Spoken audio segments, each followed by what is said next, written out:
Bonjour à tous et bonjour à toutes, je vous souhaite la bienvenue pour ce nouveau podcast, ravi de vous retrouver cette semaine et cette fois-ci, je vais essayer de vous proposer une réponse à la question « Ai-je réellement compris le mal que j'avais infligé durant ce lien ?» J'ai décidé de faire ce podcast parce que j'ai l'impression que ça pourrait être utile de traiter ce sujet et surtout parce que durant l'année 2025, il y a quand même eu, par-ci par-là, une minorité, quelques commentaires me disant que je n'avais sans doute pas pu vraiment prendre conscience du mal que j'avais infligé parce que je ne suis pas chaser, parce que je reflète peut-être le fait d'occulter, d'être encore dans le déni, de minimiser. Et c'est toujours un petit peu complexe de se retrouver face à ce type de commentaires parce que pour moi, les auteurs sont ici peut-être dans un manque total de compréhension du chemin du runner et de ce qu'il doit vivre comme étape, et peut-être un manque de connaissance de la blessure du rejet ou de connaissance de l'intérêt de la nuit noire, l'intérêt de... Enfin, à quel point c'est un être qui va s'infliger cette culpabilité, et à quel point cela fait partie d'une des obligations de nettoyer cette culpabilité. Donc pour moi c'est le reflet de ça, et je me suis dit ok, on va traiter le sujet et on va essayer d'offrir une vision un petit peu d'ensemble, parce que mine de rien, en ayant eu l'idée de ce projet, de ce podcast, pardon, j'ai essayé de prendre vraiment les choses dans son ensemble pour faire un fil conducteur logique, et je me suis rendu compte qu'il y avait quand même énormément de facteurs à prendre en compte. Donc je vais essayer de vous faire une réponse assez logique, et vous allez voir que au final, il y a effectivement beaucoup de choses à prendre en compte, et pourquoi aujourd'hui, effectivement, j'avance que moi, je suis libéré de ce côté-là. Ce qu'il y a à prendre en compte, c'est effectivement déjà tout ce qui peut se produire en fin de première partie de parcours et au début, c'est-à-dire les étapes de Switch, Nuit Noire, Éveil, qui ont un rôle majeur, qui sont à mon sens 3 clés de compréhension du mal qui a été infligé.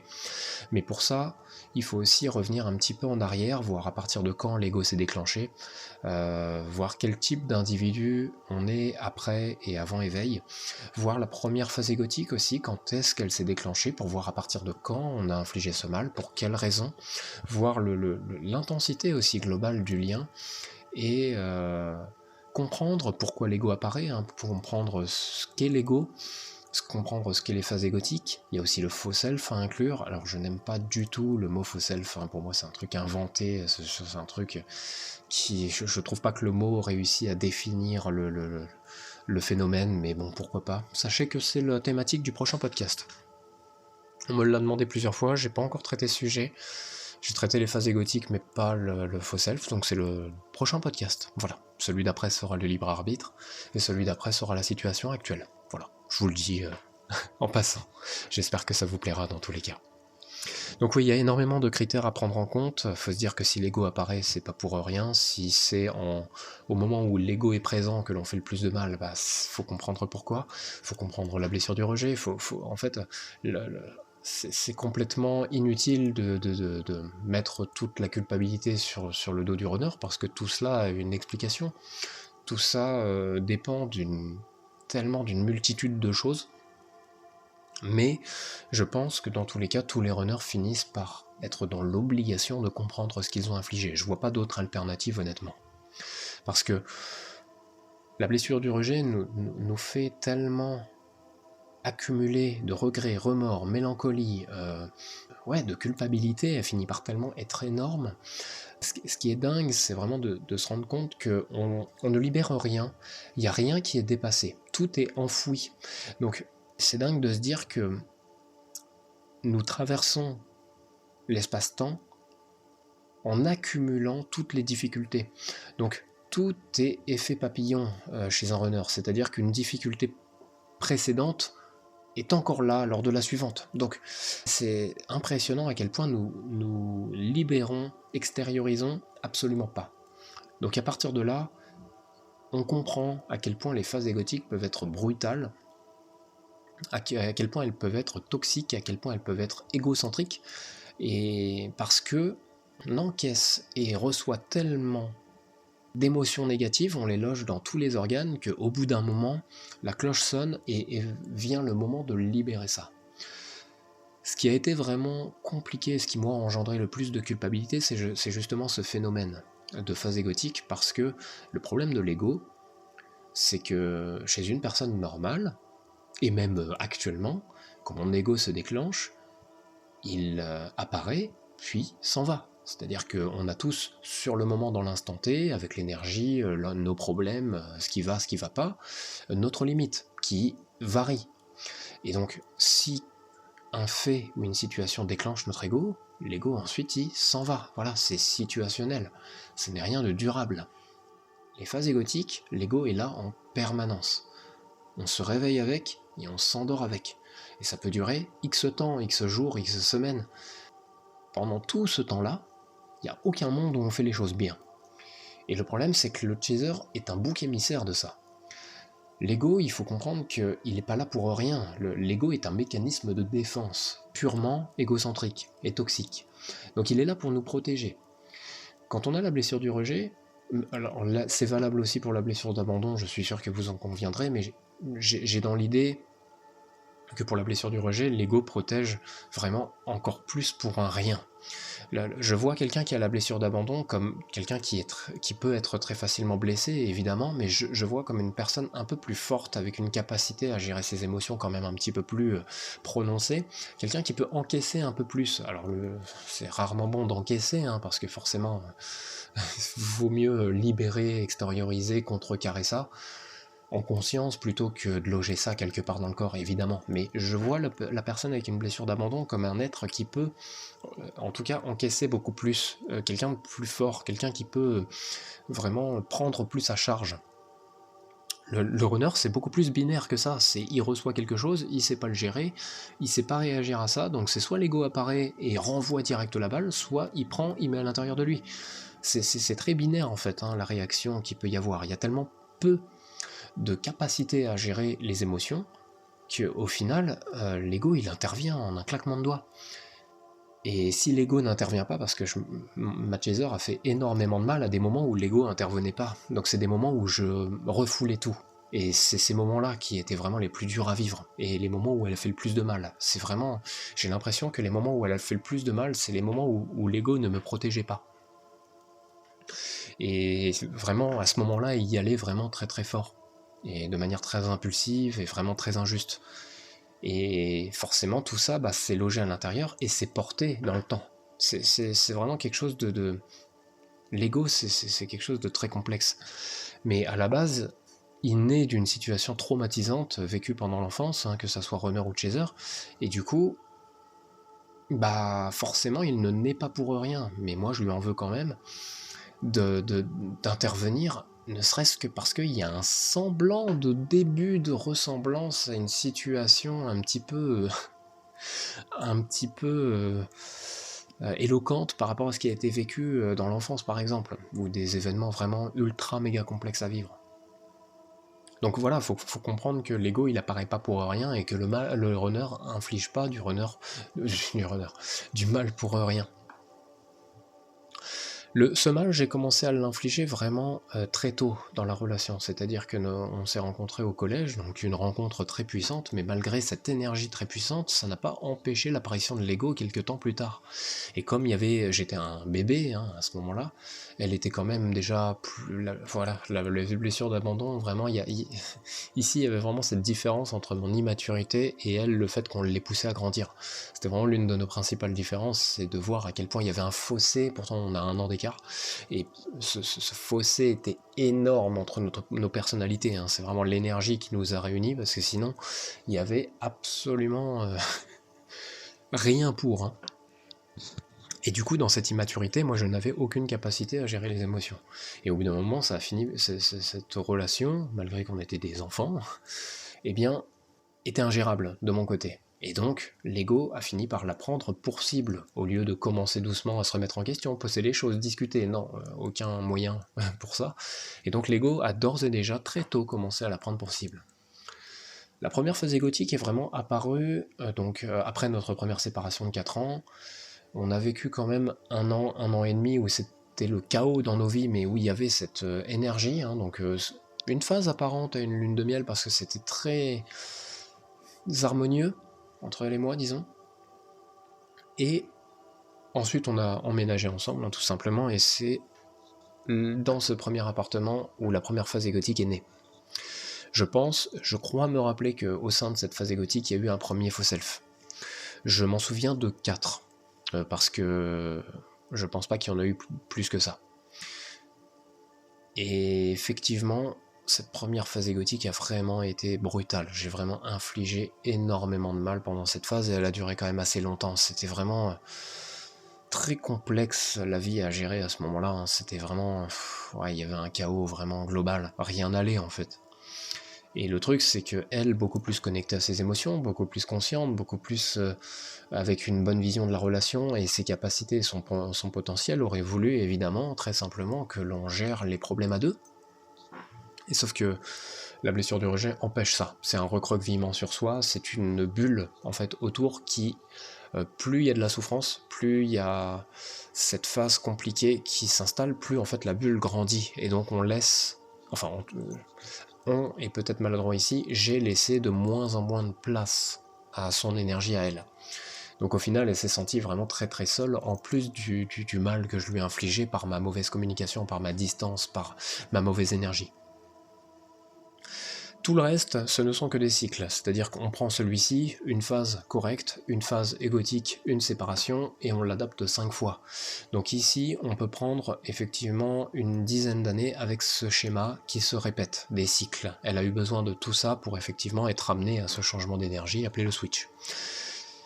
Donc 10 ans où il y a eu cela, elle a eu quelque chose qu'elle souhaitait, une phase positive, une phase où je suis moi-même, une phase où je lui offre des choses, une phase où je lui envoie de la positivité, pour ensuite être privé de ça et remplacé par une phase égotique qui lui envoie un mal extrême. Et donc, où elle reste par dépendance, comme beaucoup de chasers, hein, voilà, faut être poussé à une limite énorme, hein, pour que... autant la limite du runner qui va fuir et partir de la relation est atteinte très vite, autant une runner qui doit acter la séparation a une limite vraiment immense. Donc ça prouve à quel point les chasers peuvent vraiment encaisser énormément avant de partir. Et elle, ça a été son cas.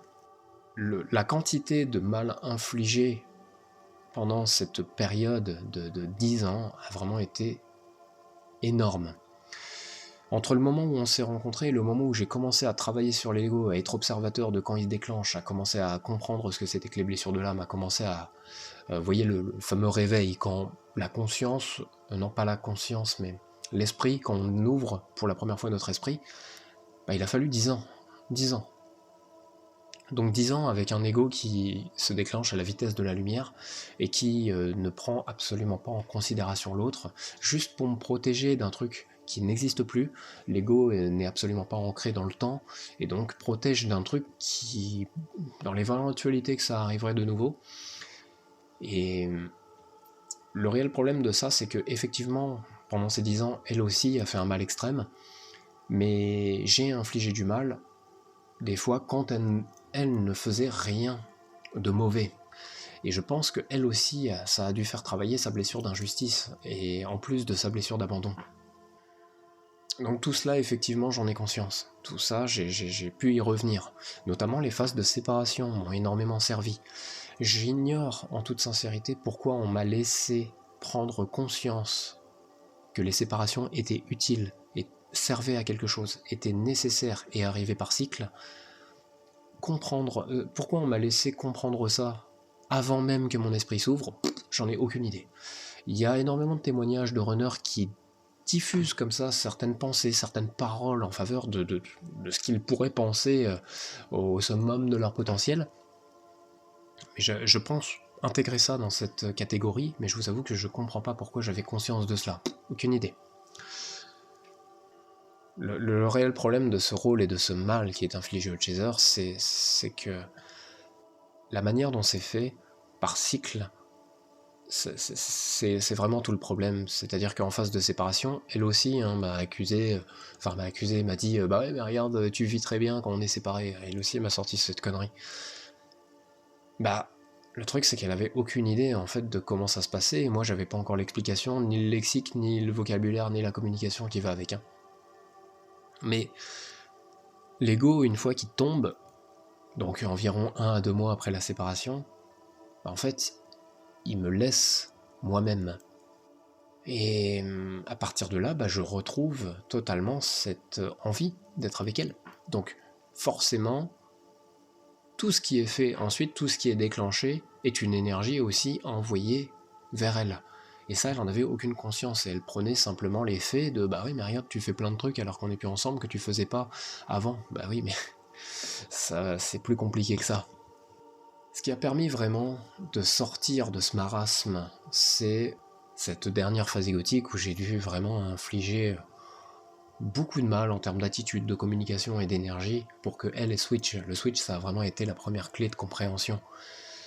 C'était complètement injuste de vivre ça à mes yeux, après tout ce que je venais de vivre dans la vie et ce qu'on venait de vivre, elle et moi, que je me retrouve face à quelqu'un qui me renvoie ce que j'ai pu être, c'était la goutte de trop. Hein. À vos yeux, en tant que chaser, je comprends bien que pour vous, c'est un rang. Voilà, c'est bah, tu prends ton karma, tu prends ta justice dans ta tranche, faut bien un revers de médaille un jour. Mais de mon côté, c'est bon, quoi. Fallait peut-être que ça s'arrête un de ces quatre, parce que c'était 30 ans de merde, en fait. Donc, fallait peut-être que ça s'arrête un de ces quatre.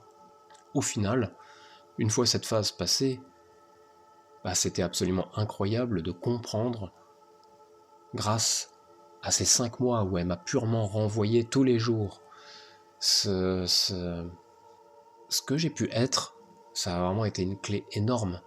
Ça a vraiment été absolument intense en fait intérieurement de comprendre, ok, bordel, j'ai infligé ça autant de fois, elle me l'a infligé 5 mois, mais moi je l'ai infligé à de nombreuses reprises en phase égotique pendant une multitude d'années. Donc ouais, très puissant comme compréhension. Une autre clé, c'est évidemment la nuit noire de l'âme. C'est vraiment ce qui m'a aidé, c'est-à-dire que la clé, c'était la culpabilité. La nuit noire de l'âme est tombée au moment où j'avais pris beaucoup de vacances, étonnamment. La source m'a vraiment privé du monde extérieur, de l'énergie du monde extérieur. Et ça, c'était horrible à vivre, mais c'était une bonne chose au final. Parce que j'ai pu me concentrer sur l'essentiel. J'ai commencé à méditer, faire des méditations guidées, des hypnoses, trouvées sur internet, hein, je l'avais mentionné, sur le pardon, sur la culpabilité. Et croyez-moi que le but de ces méditations-là et des fréquences qui allaient avec, c'était de partir du plus lointain souvenir que je pouvais avoir et de faire défiler ma vie comme ça, de prendre tous les événements où j'avais fait du mal et où j'en avais reçu, et de pardonner ces moments-là. D'envoyer une énergie de pardon à toutes les personnes à qui j'avais fait du mal, avec qui j'avais été injuste ou avec qui j'avais envoyé une énergie de rejet, et pardonner également toutes les personnes qui m'ont fait du mal. Et me pardonner moi en prime, soit d'avoir d'avoir subi ça, ou d'avoir infligé ça. Et donc, ça a été des jours, des nuits, des jours, à faire défiler ma vie comme ça, en méditation et en hypnose, pour pardonner tel événement et tel événement. Donc il y en a eu des centaines, je saurais pas vous dire combien, mais il y en a eu des tas. Et une fois que je suis revenu au plus récent, je me suis senti libéré. Pendant toute cette phase de pardon, il n'y avait pas cette sensation d'amélioration. Pour moi, c'était vraiment une quête, il fallait que je commence et que je termine avec tous les souvenirs que j'avais en tête. Et croyez-moi que pendant cette nuit noire, il y en a énormément que j'avais occultés.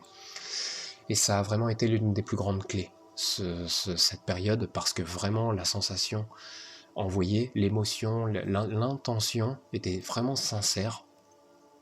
Je sais pas si ça a eu des conséquences pour les personnes à qui j'ai envoyé cette énergie, parce que mine de rien, c'est quand même quelque chose. Donc est-ce que ça a favorisé pour certaines personnes que je côtoie plus du tout Eh bien, j'en sais rien.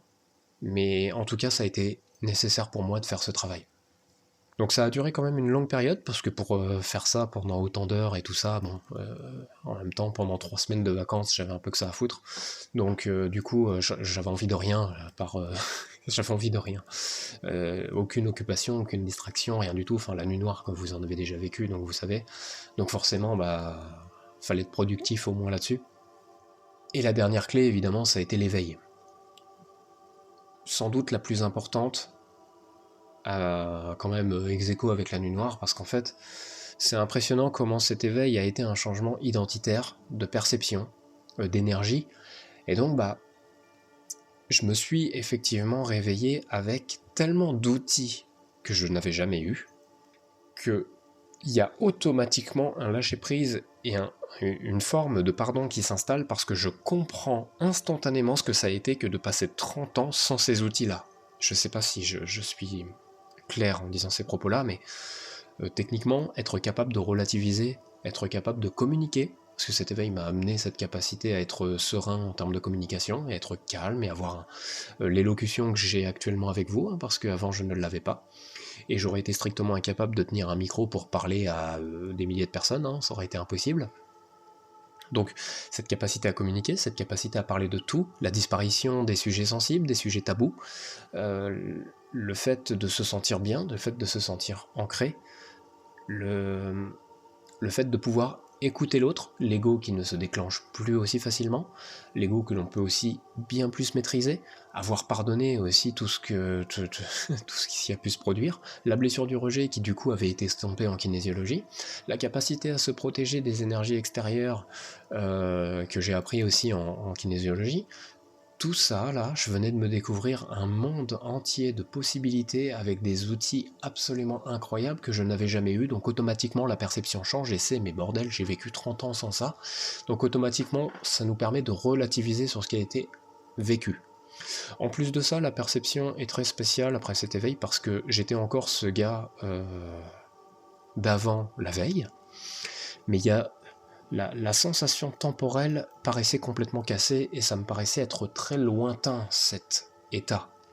Cette identité précédente me paraissait être loin, j'avais l'impression d'être vraiment cet être il y a je sais pas combien de temps. Donc tout ça a installé cette capacité à relativiser, à se pardonner et à voir les choses autrement.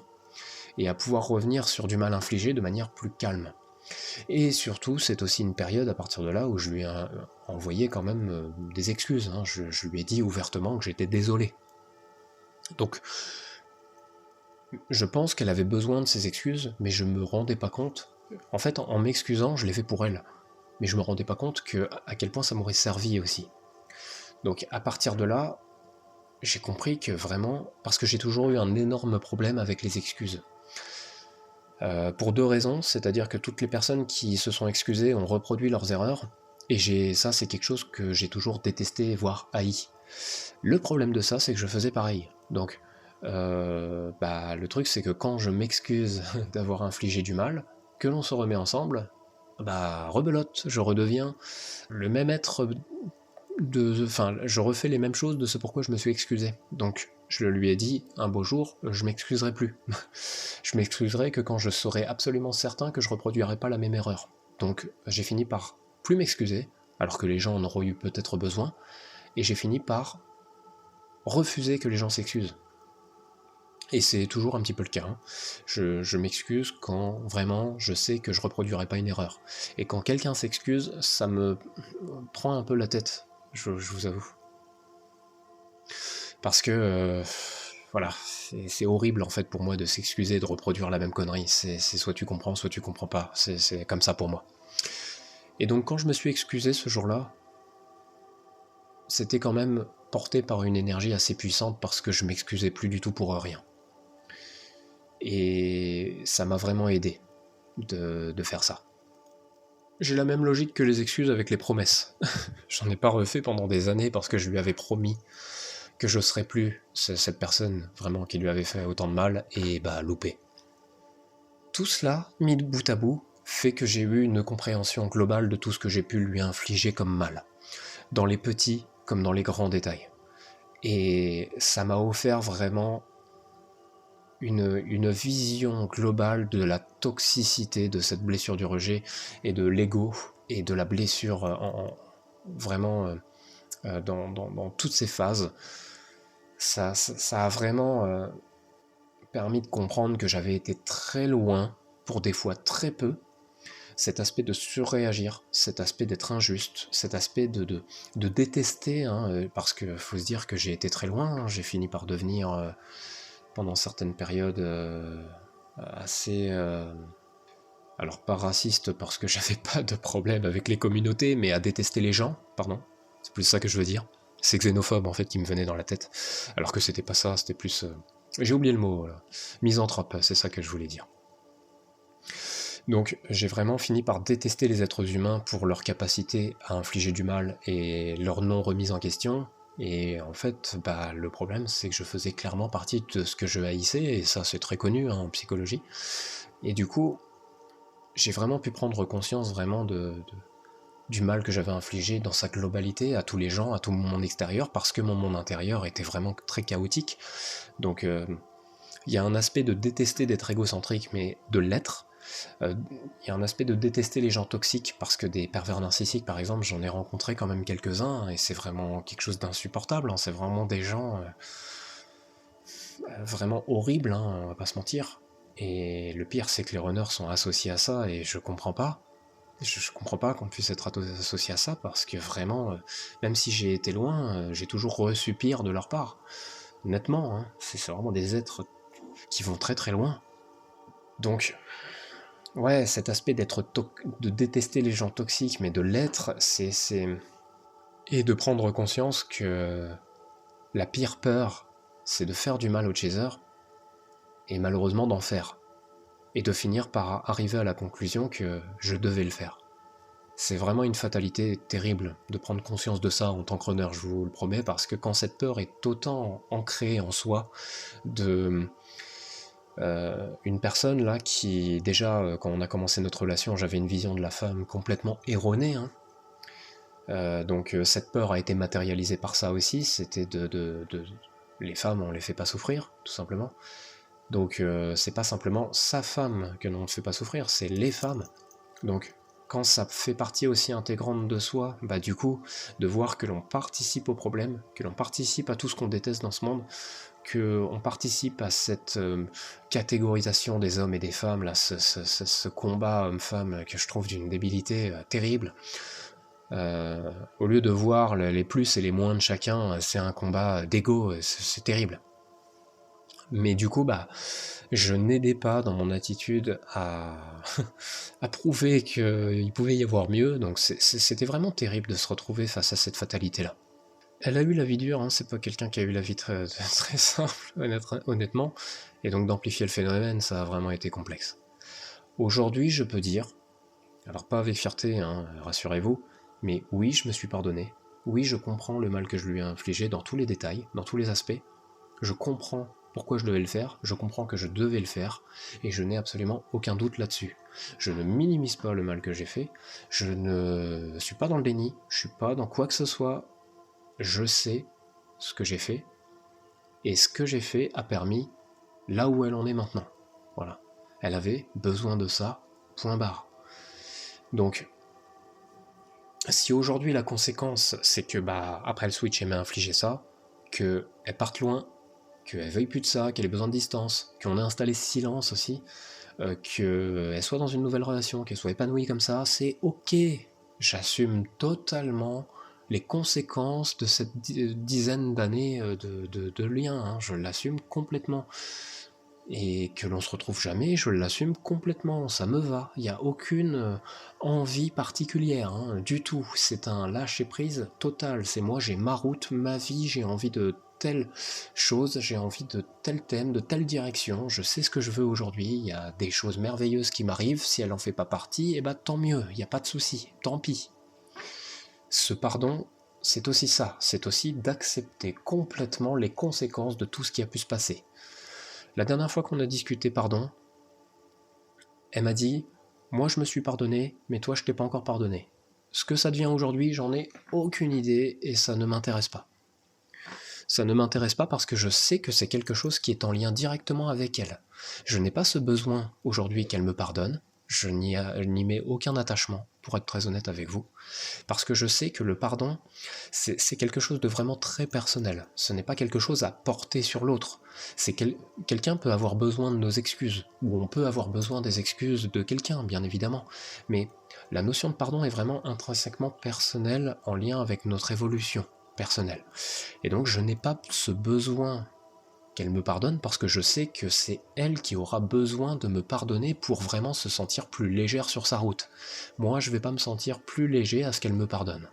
Donc, je l'ai pardonné parce que, je vous le répète, il y a certaines personnes des fois qui ont du mal avec cette notion, donc je sais que c'est une minorité aussi, mais elle a fait du mal, elle en a fait beaucoup, et elle l'a reconnu. Donc les chasers font du mal, hein, c'est pas elle qui a fait du mal, c'est les chasers font du mal. Mais j'en ai fait une immense partie aussi. Et le but est de dépasser cette notion de souffrance. L'humain, ce qui me dérange chez lui, c'est sa nécessité de souffrir pour avancer. J'y ai beaucoup réfléchi et c'est une thématique qui vraiment à chaque fois me déprime, parce que pour progresser, avancer, grandir, il a besoin d'être dans cet état de souffrance. Il n'y a aucune autre alternative pour l'être humain. Et ça me dérange. Donc, sur ce chemin de flamme jumelle, la souffrance est obligatoire. Le but n'est pas de remettre en question son existence ou de dire qui tel ou un tel est coupable, c'est de la dépasser, c'est ça l'objectif. Et ça fait vraiment toujours autant plaisir de voir que des chasers arrivent, une bonne partie arrive à développer cette positivité, cette paix, ce lâcher-prise et ce pardon et cette empathie envers ce qu'a pu faire le runner, malgré qu'il aura fait un mal extrême. Et du coup, je suis vraiment admiratif parce que je sais la force que ça demande pour dépasser ça. Donc bravo à vous si c'est votre cas. Ça va venir pour les personnes qui ont encore quand même une complexité dans la gestion des événements, des émotions. Il n'y a aucun souci, tout le monde a son rythme, tout le monde a truc. En fait, je catégorise personne et puis il n'y a aucun souci en fait.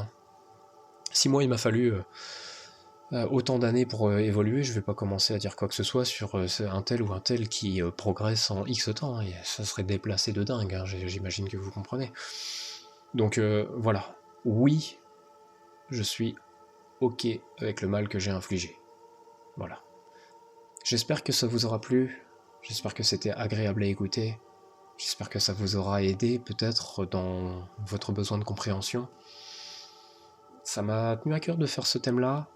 Ça a repris quand même pas mal de choses que j'ai déjà dites, donc désolé à ceux qui ont vraiment suivi un petit peu une bonne partie des podcasts, mais il fallait vraiment prendre en considération beaucoup de choses. Je pouvais pas juste dire j'ai fait du mal, point, au revoir, bonsoir. Donc du coup, voilà, fallait prendre en considération beaucoup de choses. Ce mal, il est infligé, mais il est là vraiment pour une raison, il a un but. Le chaser a besoin de cette souffrance, comme beaucoup d'êtres humains. C'est pas le runner fait souffrir, le chaser. Ce runner coupable, le chaser victime, c'est vraiment quelque chose qu'il faut éradiquer parce que ça va bien au-delà, c'est quelque chose de bien plus complexe. Et les runners sont suffisamment coupables comme ça sans amplifier le phénomène. Voilà. J'espère que ça vous a plu. Je vous souhaite vraiment le meilleur. Je vous dis à bientôt dans un prochain podcast. Portez-vous bien comme d'habitude et à très vite.